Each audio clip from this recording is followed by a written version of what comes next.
Hitendra मनोमंथन channel प्रस्तुत करता है समय की धारा में बहना सीखो। प्रिय मित्रों, समय आपसे क्या कहना चाहता है उसे समझने का प्रयत्न करें।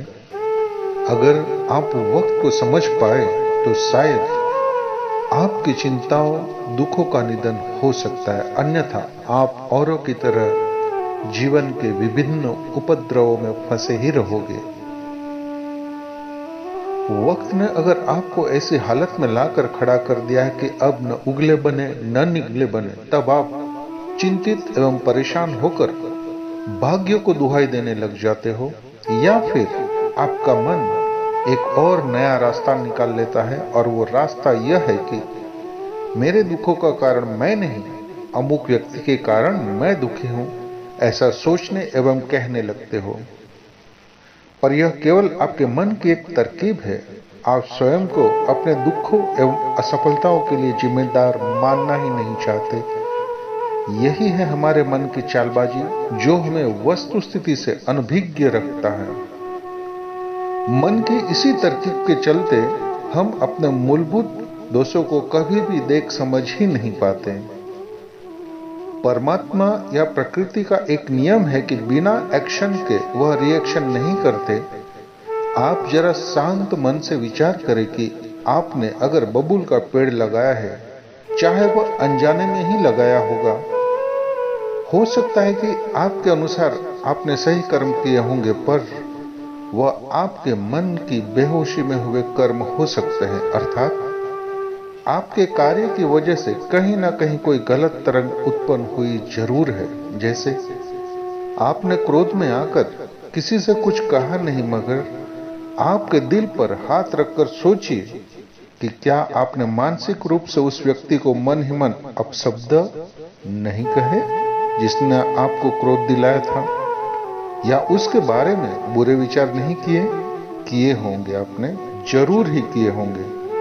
इसी को कहते हैं बेहोशी में बबूल का बीज बोना। और जब बबूल का वृक्ष लग जाता है, तब आप कहते हो कि मुझे आम चाहिए था, और आप दुखी एवं उदास हो जाते हो। सदैव याद रखिए, नदी के बहाव के विपरीत अगर आप तैरोगे तो आप गंतव्य स्थान पर जाने के पहले ही थक कर पस्त हो जाओगे।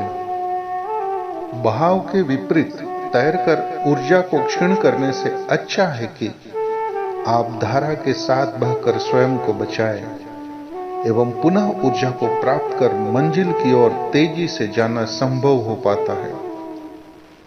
और आप समय के साथ बहकर एक और नया जीवन भी प्राप्त कर लेते हो, मगर फिर भी आपके साथ कुछ भी ठीक नहीं हो रहा है, तो आप शांत रहने का प्रयास करें। भाग्य को या दूसरों को दोष ना देकर अपने हृदय पर हाथ रखकर पूछे अपने आप से कि ऐसा मेरे साथ क्यों हुआ, क्या कारण है जो आज मैं दुखी हूं। ऐसा करने पर कोई ना कोई कड़ी आपको जरूर मिल जाएगी। जो भी घटना आपके साथ घटी है, उस घटना को शुरुआत से लेकर अंजाम तक गहनतम विचारों में लाने का प्रयास करें। मेरा यकीन मानिए, वो कमजोर कड़ी जिसकी वजह से आज आप दुखी और परेशान हो, उसकी कोई ना कोई वजह आपकी समझ में जरूर आ जाएगी। अब मित्रों, आपको ऐसा लगता है कि उस घटना में आपकी गलती थी, तो फिर तुरंत ही उस पर एक्शन लेकर उस गलती को सुधारें। आपको अगर क्षमा मांगनी हो तो शांत चित्त से उसके पास जाकर क्षमा मांग लें आप, और कहें कि आप हो सके तो मुझे क्षमा कर दीजिए। मित्रों, कभी कभी अपने अहंकार से ज्यादा रिश्तों को महत्व देना पड़ता है। आप किसी के सामने झुक गए या सॉरी कह दिया, इसका यह अर्थ कतई नहीं है कि आप कमजोर हो या आपकी ही गलती है। दोस्तों, मेरी नजर में आप पर्सनल ईगो से ज्यादा अपने रिश्तों को महत्व देने वाले व्यक्ति हो, और आप जिंदा दिल, दया एवं समझदारी से परिपूर्ण मनुष्य हो। दोस्तों, अब जीवन के एक और पहलू को समझते हैं। अगर आपको लगे कि आपको ज्यादा असफलता ही मिल रही है, या आपके साथ लोग अच्छा व्यवहार नहीं करते, या फिर आपको आपका भाग्य साथ ही नहीं दे रहा है तो फिर आप दूसरों पर से फोकस हटाकर अपने आप पर ध्यान दीजिए और जीवन के हर पहलू पर ध्यान दीजिए कि कहां आपसे गलती हो रही है, कहां आप पीछे रह जा रहे हो। आपके मन में परमात्मा एवं स्वयं के प्रति विश्वास होना ही चाहिए। हीन भावना से बचें, लोगों के साथ अपना कंपैरिजन ना करें। आप अपने आप में एक यूनिक पर्सनालिटी हो, आपके जैसा कोई भी नहीं है, आप अपने आप में श्रेष्ठ हो। इस बात को सदैव मन में पूर्ण विश्वास के साथ दोहराते रहे। अपना जो भी कर्म हो, चाहे वह व्यापार हो या नौकरी हो, उसे ईमानदारी से डट कर करें।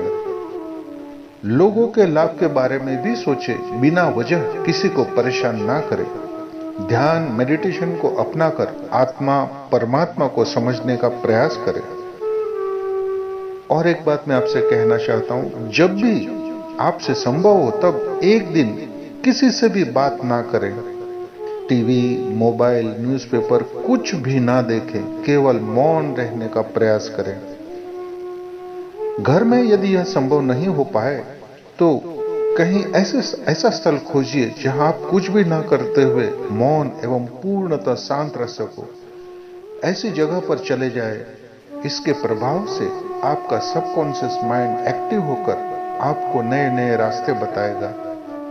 आपको नई नई अपॉर्चुनिटीज मिलेगी। जीवन को समझने का एक नया नजरिया मिलेगा। परमात्मा एवं आत्मा को जानने में आप समर्थ बनोगे और बहुत ही जल्द एक ना एक दिन आप वो सब कुछ पाओगे जिसकी कभी आप कामना किया करते थे। दोस्तों, मुकद्दर आपको भी वह सब कुछ देगा जिसकी आपको चाहत है। बस आप स्वयं पे फोकस करें। अपनी खुशी की चाबी दूसरों के हाथों में ना रखें। किसी की भी बातों को लेकर जल्द ही दुखी एवं परेशान ना हो जाए और अभद्र व्यवहार से बचे। आप भी परमात्मा के ही अंश हो, इस बात को सदैव याद रखें। दूसरों की गंदे कमेंट एवं चीप हरकतों से स्वयं को दूर रखें। दोस्तों, दुर्भाग्य को सौभाग्य में बदलने के लिए शायद इतना पर्याप्त होगा। आपको परमात्मा एवं प्रकृति सब कुछ देने बैठे हैं। बस अपनी झोली को बड़ी कर दो और परमात्मा का प्रेम समेटने की पात्रता विकसित कर लो। परमात्मा तो हर पल प्रतिपल प्रेम, आनंद, उत्साह लुटाते ही रहता है। आपको बस उसे लेने आना चाहिए। परमात्मा का प्रेम सबके लिए समान है, बस फर्क है तो अपने अपने पात्र का। अपने पात्र से मन का मैल, नेगेटिविटी, क्रोध, मूढ़ता, आलस्य, धोखा, फरेब, अज्ञानता आदि को खाली करो। परमात्मा प्रकृति के द्वारा उस खाली पात्र को बहुत ही जल्द भर देगा। क्योंकि आप समय की धारा में अब बहना सीख गए हो, तो कृपया अब आप जरूरतमंदों की सहायता करके उनका भी मार्गदर्शन जरूर करते रहें। उन्हें भी समय की धारा में समझदारी से बहना सिखाएं। आप सभी का बहुत बहुत धन्यवाद।